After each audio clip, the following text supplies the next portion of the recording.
Allah insanlara hadisələrlə hidayət eləyir. Hər hadisə diqqət eləsin, Allahın bir sözüdür sənə. Bir xəbəridir, bir mesajıdır sənə.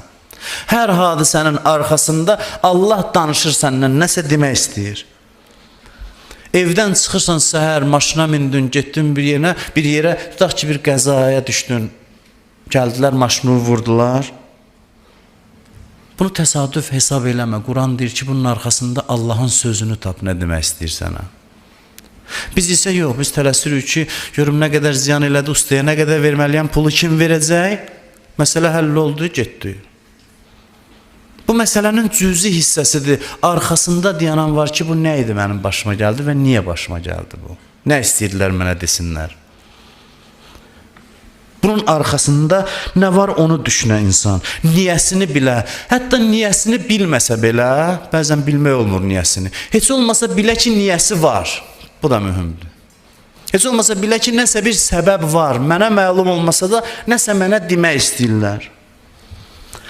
Hər xırda hadisə, hər böyük hadisə, ən əhəmiyyətsiz görünən hadisənin arxasında Allah nəsə deyir bizə. Bunu başa düşsək çox yaxşı olar. Hər xırda, cüzi hadisə, uşağın əlindən bir qiymətli qab düşdü yerə, sındı. Ana qışqırmamış uşağın üstünə ki, əlin sınsın bunu sındıran yerdə, ana bir qədər aram dayansın ki, nə baş verir görəsən? Allahın nəsə sözü var. Allah Quranda buyurur ki, mən Ma əsabə min musibətin illa bi iznillah. Nə müsibət, xırda və böyüksün başınıza gəlirsə Allahın izni iləndir, təsadüf yoxdur. Uşağın əlindən tut, dinən səhv elədin, tələsmə, bunu sındırdın, sonra aram süpür, onu apar, at, uşaq da təəccüblə baxsın ki, nə əcəb. Təəccüblə baxsın, qoy təəccüblə baxsın, amma insan kimi böyüsün. Salih insan kimi böyüsün. Maşını biri gəlib vuran kimi düşüb qışqırma ki, sən gözün kördür, görmürsən. Düşüb deyəsən ki, elə bil ki, məsələn deyirəm bunları misal üçün. Düşüb deyəsən ki, deyəsən biraz fikirlisən, ola bilər, nəsə problemin var.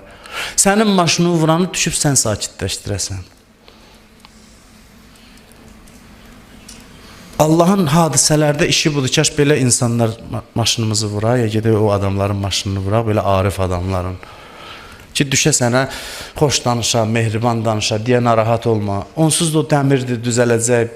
5 manat, 10 manat, o yandan, bu yandan, amma məqsəd var bu işlərdə. Allah istəyir səni yetişdirsin. Allah istəyir sən öz zəifliyi tapasan bu hadisələrlə. Biri sənə bir cür baxdı, onun arxasında Allah nə deyir? Biri sənə nəsə dedi, onun arxasında Allah nə deyir? Biri səni təriflədi, orada nə söz var? Biri səni tənqid elədi, hətta haqsız sənə nəsə bir söz dedi. İçində yandın ki, bu mənə qarşı insafsızlıq elədi. Bu hadisələrin arxasında bax, gör ki, Allah nə deyir? Kimisə ittiham eləyib, üstündən keçmə hadisələrin.